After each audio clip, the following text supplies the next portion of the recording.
So I'm going to start off with the bad. So when I got this phone, I put in my SIM card and I realized that I could not use it on my network. Well, at first I noticed that I was using it on, that I did have signal, but I had an E in the corner.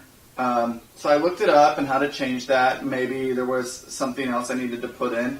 And I realized that, no, I was actually on the Edge network, which is, I think, 2G. Maybe 3G, I'm not sure, but I think it's 2G. So I looked up what was going on, and I realized that the frequency and band of my network here, I have T-Mobile in the U.S., wasn't compatible with the phone. So, the thing is I had looked up when I first was getting the phone, and it said that it was 2100 megahertz frequency. Well, T-Mobile, when you look it up, says 1700 megahertz / 21 megahertz. And I thought, oh, well, this is a spectrum of coverage. It's in there. It's fine. All this is a little confusing because when I first started using a cell phone, it was usually GSM versus CDMA. And I don't know all the details with that, but I know that certain phones only worked with certain networks. I think some had a SIM card, some didn't at the time. And if you had a cell phone, you got it from your network carrier, and a lot of times it was locked. Well, in the last few years, they unlocked the phones. You can change different carriers and take your phone with you and change your number. But I guess when they did the 4G, an issue that came up was bands and frequencies. So I ordered this phone from Gearbest, and it came from China, and I guess it's compatible in China, Europe, South America. But in the U.S., I can't use anything but the Edge network. I had a little E in the top of the phone. So that is definitely a bad thing. I think I'll try to do a video or an explanation of bands and frequencies a little bit more. Like I said, I'm not an expert, and what a bummer. I had waited 30 days or so for this phone, maybe a little bit less. It was actually July 11th to August 2nd, and it was August 2nd because I wasn't able to get the package the day before. So, opening it up and realizing after waiting all that time on a new phone, huge bummer. I dropped my other phone out of my pocket. I was playing basketball. I was just shooting a basket, actually. And, so another bad is I realized this phone was going to work, and so it stayed in pristine condition. I decided to put it back in the box, and I put it online to sell it. And thought maybe it would work with someone else's network in the U.S. And I had a few replies and people wanting to buy it, and I don't think it would. So I didn't want to, kind of pass the problem on to somebody else.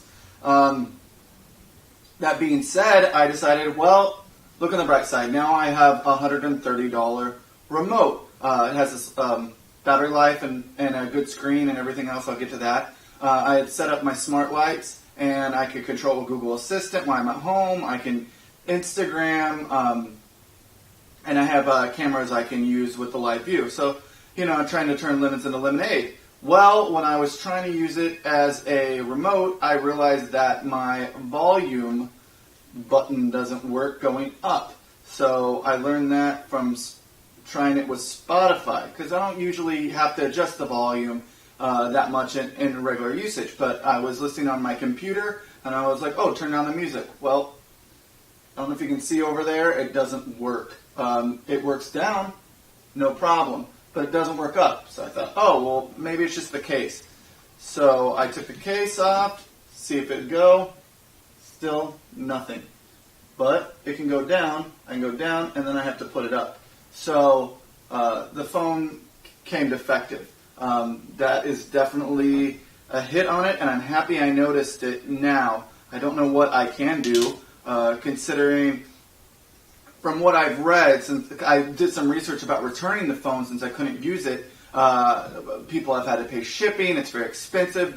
From what I understand, the Chinese government subsidizes the postage here, but we're not subsidized on the way back, and neither are our returns. So if you end up getting a phone from overseas or a high dollar item and you have a problem, I'll let you know and update you how this is taken care of with Gearbest and with Homtom. But I honestly have no idea. And like I said at first, I tried to do my research, Moving on to the good, I actually grabbed a little bit of box ribbon that came from the outside of the box so I could read you the details. The chipset is a MediaTek 6750 octa-core processor. So I've noticed actually some of the new Homtom phones have, I think it's a Helios is the MediaTek chip in there, and it's supposed to be a global band from what I understand. I would do a little more research if I was you, if I was interested in it. That looks very, very good, because part of me also wonders if I thought that it would be compatible, because, you know, you're looking at so many different phones and making decisions, and it's like, oh, this phone has this megapixel camera, this phone has this feature, and you know, you put them all up, and then all of a sudden, when you're ready to make that decision, you might miss a thing or two. So double check that, and you know, maybe they're going to start coming out with global processors, because what I understand is a lot of the frequency band issue is on the chipset. You know, and some people have found a way to unlock it, especially with other chipsets, but this one, I couldn't find anything that would allow me to open other frequencies to what I needed. So it supports 2 nano SIM cards, or 1 nano SIM and 1 TF card, the little micro SD cards. So you can either do 2 SIMs or a SIM and the micro SD. It's the same slot. It pulls in and out. It gives you a tool to open the SIM card. You'll see that in the unboxing video if you haven't already. I don't know if I'm going to put that at the beginning or the end.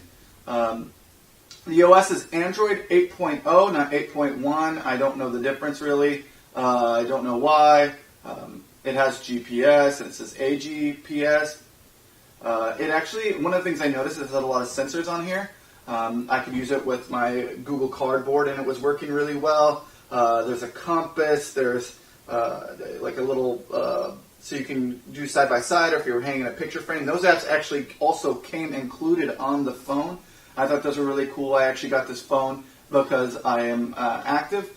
I ride a bike a lot. I like to go hiking. I like to go on long trips. So things like the long battery life and the sensors really appealed to me. That was part of the research. But moving on, I'll get back to that in a little bit. It has a 5.5 HD plus screen. It's 420 by 1440 aspect ratio. The touch lens says GFF. I'm not sure exactly what that is off the top of my head. I could guess, but I'd rather be accurate. The main camera is 21 megapixels, and the sub camera is 13 megapixels. I'm just going to tell you real quick. The camera so far does not look that good. Very disappointed in that. They throw in big megapixel numbers, but you know, resolution counts more than megapixels. And a lot of times, when I know this from photography, when they try to squeeze in megapixels, they're not. Resolution sometimes takes a hit because you're, you know, squeezing all that information in, and you know, it doesn't always look the best. Sometimes less megapixels is better for resolution. So the internal memory is 4 gigabytes of RAM and 64 gigabytes of ROM. So the reasons I personally bought this phone was, the number one reason was actually the high battery life of 6,200 milliamp hours. And I wanted a phone I could use all day long.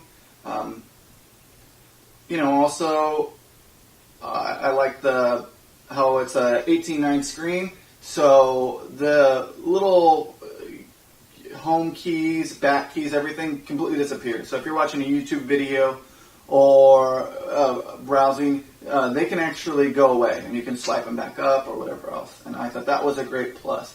The screen does look pretty good.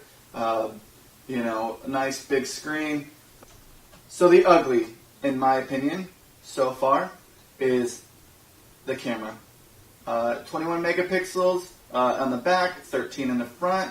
And the images still do not look very good in my opinion. I'll let you be the judge of them. I'll post some samples, but I would not get this phone for the camera. I mean, for shooting Instagram photos and little things like that, great. But when I looked at my computer, I did not think they looked very good.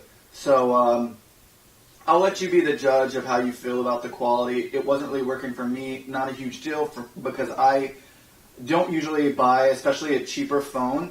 That's why I actually feel fine buying a cheaper phone. Because I carry a camera on my hip, and I have my action cams. So It's this very secondary, almost like a third degree of cameras I'm going to use. But sometimes, you need to take a photo of a document or something's going on, or you don't have your camera with you. You want at least a decent camera for images you're going to post, and I just didn't find that with the Homtom S99. So in conclusion, about the Homtom Model S99, it is not a bad budget phone. If it works in your region, and you want big battery life, a responsive phone, lots of space, a good amount of RAM, I think it's a good choice, and I think you should go for it. But if you live in the U.S., no, it's not going to work. Also, if you want a good camera phone, look elsewhere. This just not cutting it with the quality. I hope that changes. But you could definitely do worse, especially for the price. They paid $130 for it. And really, the biggest complaints I have are, well, it doesn't work here, and the volume control issue that I noticed. Mine isn't working. I assume that's not with all of them, that they all don't have defective up buttons on the volume. But the camera, I could go so-so with. The photographs looked all right when I posted them to Instagram. It's mostly when I looked on my computer and on a bigger screen that I just wasn't really happy with them. They don't look very good. But yeah, other than that, if you live where you can use this phone, $130 or so, I think it's a good value. But yeah, if you live in the U.S., don't make the same mistake I did. Keep an eye out for the other chips. Make sure you get a global version. Do your research on bands a little bit more. And 1700 slash 2100 megahertz, or whatever the band is on T-Mobile, is not the same as 21 megahertz. They're different bands, so look for that band number as well. All right, well, thanks for watching.